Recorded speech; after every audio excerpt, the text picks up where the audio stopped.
تو اب جو ہمارا یہ درس ہے اس میں اس چیز کا تذکرہ ہے کہ قبولیت اعمال کے شروط کیا ہیں۔ تو شہادتین کے اندر قبولیت اعمال کی 2 شرطیں شامل ہیں۔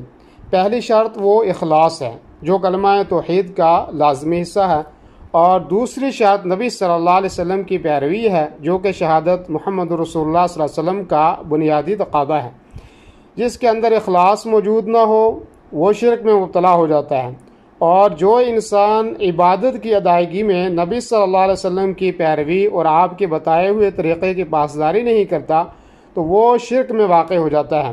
اور کامیابی یہ ہے کہ اللہ تعالیٰ آپ کو شرک اور بدعت دونوں سے محفوظ رکھے۔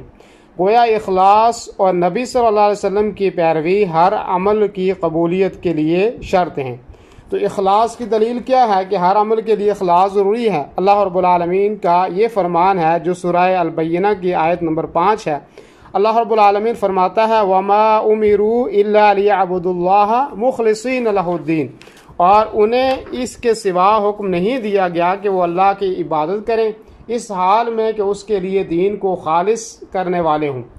اسی طرح اللہ رب العالمین نے سورہ الزمر کی آیت نمبر 3 کے اندر فرمایا الا للہ الدین الخالص، خبردار خالص دین صرف اللہ ہی کا حق ہے۔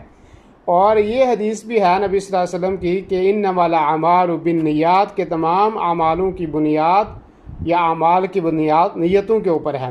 نبی صلی اللہ علیہ وسلم کی پیروی کی دلیل اللہ رب العالمین سورہ الحشر کی آیت نمبر 7 کے اندر فرماتا ہے وَمَا آتَاكُمُ الرَّسُولُ فَخُذُوهُ وَمَا نَهَاكُمْ عَنْهُ فَانْتَهُوا، اور رسول تمہیں جو کچھ دے تو وہ لے لو، اور جس سے تمہیں رسول صلی اللہ علیہ وسلم روک دے تو اس سے آپ رک جاؤ۔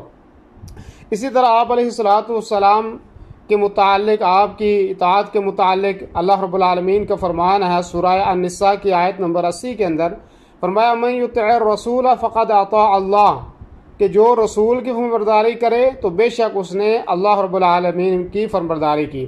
اور یہ حدیث رسول صلی اللہ علیہ وسلم ہے کہ جو کوئی ایسا کام کرے جو ہمارے طریقے کے خلاف ہے تو وہ مردود ہے۔ تو یہ ہیں اعمال کی قبولیت کی شروط۔